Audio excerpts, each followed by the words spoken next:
Bom dia. Hoje é bom dia por duas razões. Primeiro, do Monte de Santa Luzia, e aliás a igreja de Santa Luzia está ali atrás, como você pode ver.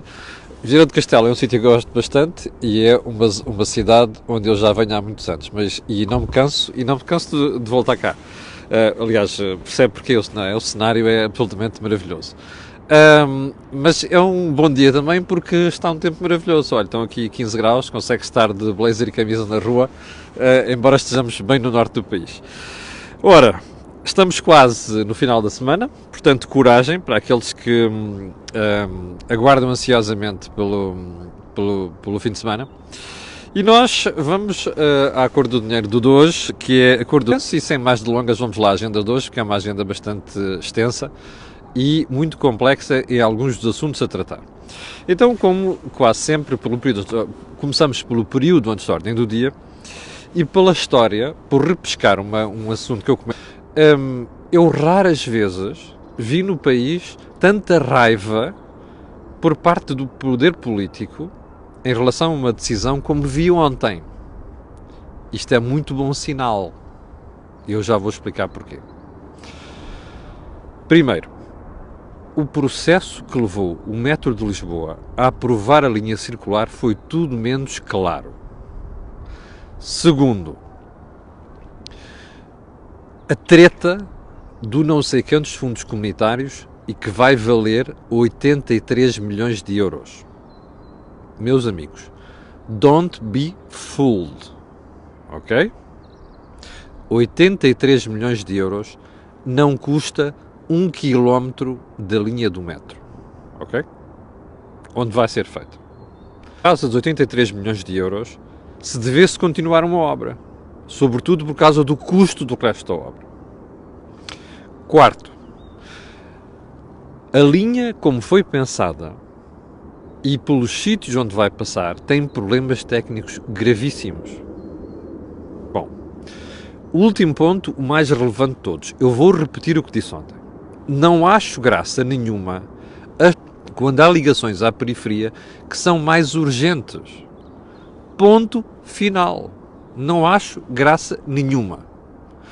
É mais importante levar a linha a Loures e a outras periferias do que é neste momento fazer aquela fantasia de linhas circulares, são um problema. Portanto, dava jeito que o poder político não fizesse as figuras que fez ontem. Eu ontem fiquei espantado ao ver pessoas como o Dr. Duarte Cordeiro, secretário de Estado dos Assuntos Parlamentares, no Parlamento, a defender quase na gritaria a execução da linha circular. E o que eu achei mais interessante na conversa do Duarte Cordeiro, que é para você ver a forma como este curso, ele já dizia que a linha circular do metro de Lisboa é uma obra estruturante. Nossa Senhora! Obra estruturante, um troço, completar uma linha, fechar uma linha. Obra estruturante. Onde é que este rapaz tem a cabeça? Das duas uma, ou não tem, ou então está a fazer de tudo para justificar que a obra tem que ir até ao fim. Bom, eu até vou dizer mais. A forma como vi defender ontem a linha circular do metro de Lisboa cheira a esturro. Mas pronto. Quanto a isso, como eu não quero dizer mais nada sobre isso, ficamos por aqui. Segundo ponto. A confusão de António Costa no dossiê Tancos. Bom, António Costa diz que tudo ali naquele dossiê é confuso. Tornou o problema de Tancos confuso. Eu não tenho dúvidas quanto a isso. E deixei-o bem claro desde a altura em que isto aconteceu.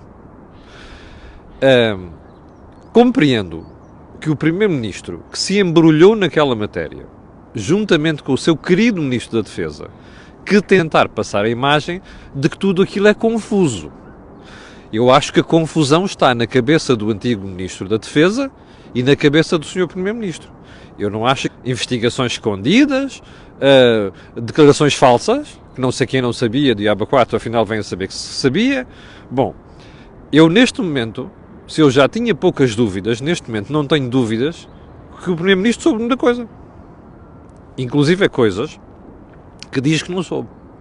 E, portanto, acho dura, por tudo e mais alguma coisa, neste assunto agora, depois de saber a audição do Sr. Ministro da Defesa, e agora as respostas do Sr. Primeiro-Ministro, como você sabe, são públicas, e já lá vamos a isso, não tenho aberto a boca ainda. Mas também já estamos habituados, não é? Marcelo só fala do que não interessa. Ponto seguinte, ainda relativo a Tancos. Este barulho que houve aqui atrás é de um gaio. É preciso saber identificar o som das aves. Respostas às questões colocadas pelo juiz, porque eu não sei o suficiente de direito para dizer que aquilo é a violação de segredos. E até acho que houve uma motivação política por parte daquilo que o Sr. Primeiro-Ministro fez ontem ao divulgar aqueles dados. Ou melhor, e acho muito bem por causa de uma coisa que vem a seguir, que é, eu suspeito, neste momento não há uma nova ofensiva contra a magistratura, contra a investigação a políticos.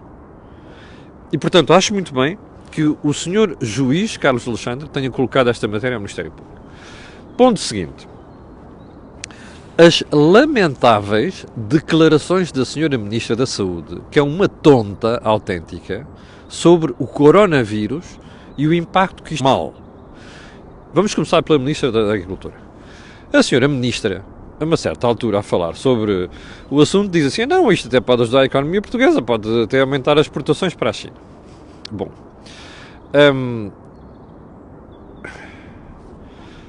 O problema aqui não é questão de fundo.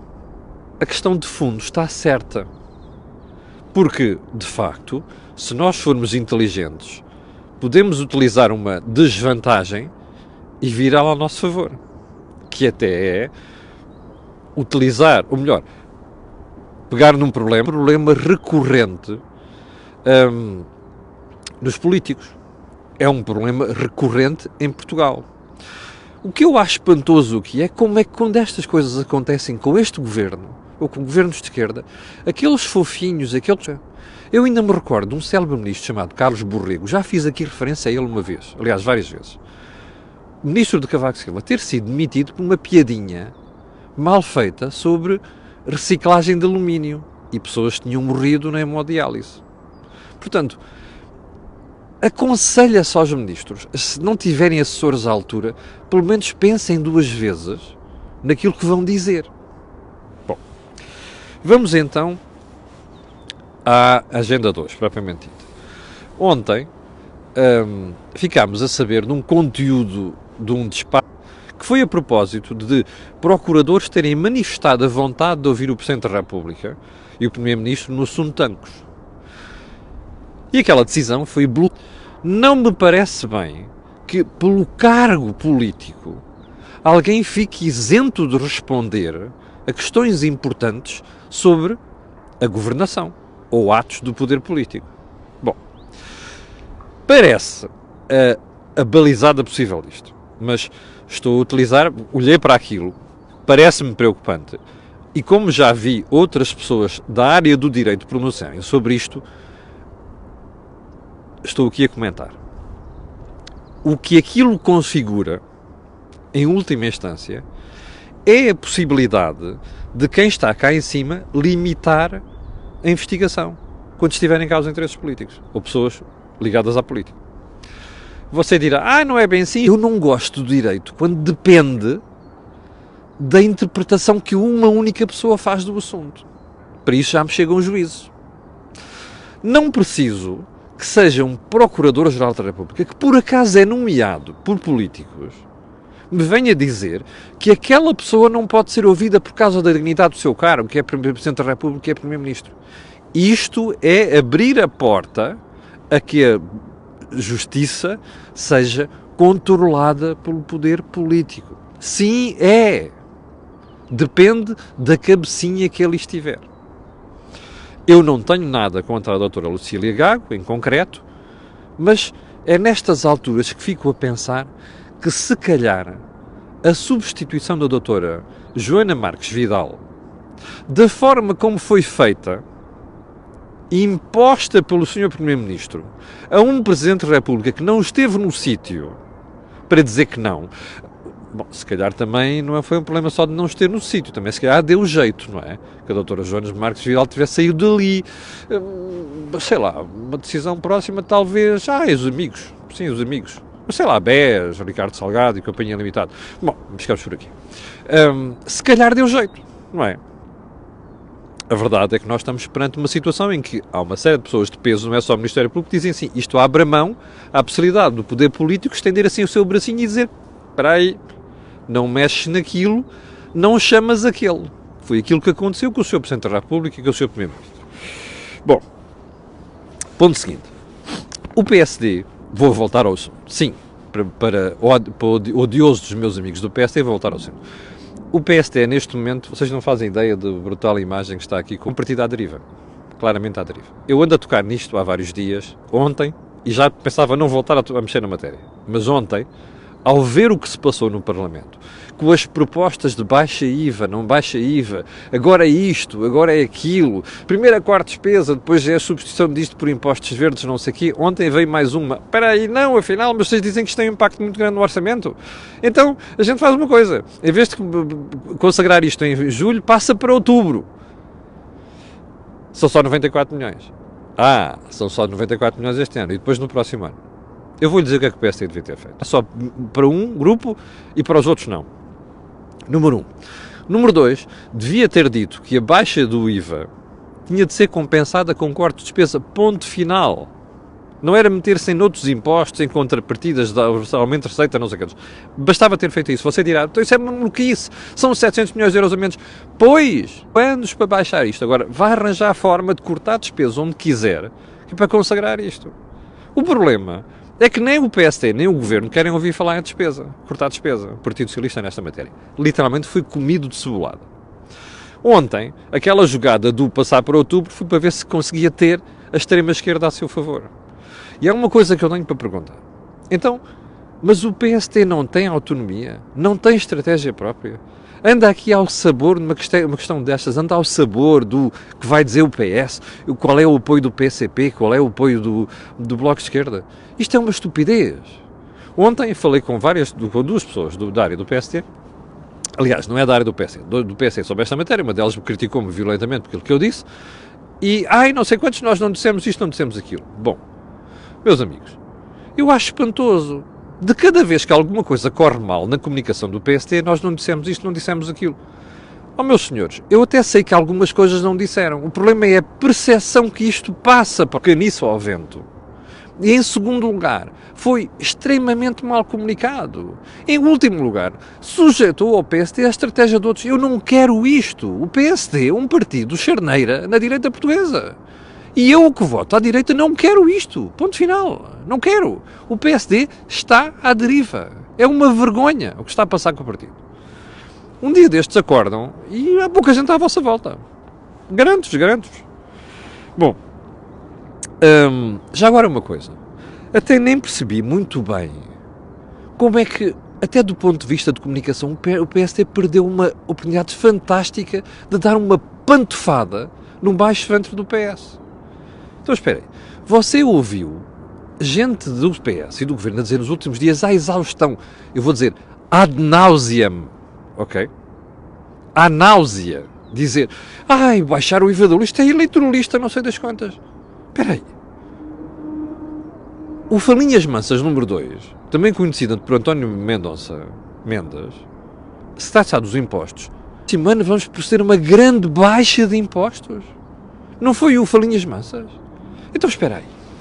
Nós, quando é o PS a dizer que vai baixar impostos, está tudo bem, não há problema. Se for ao PSD a dizer que vai baixar impostos, é eleitoralismo. O Dr. Rui Rio não podia ter utilizado esta coisa ontem.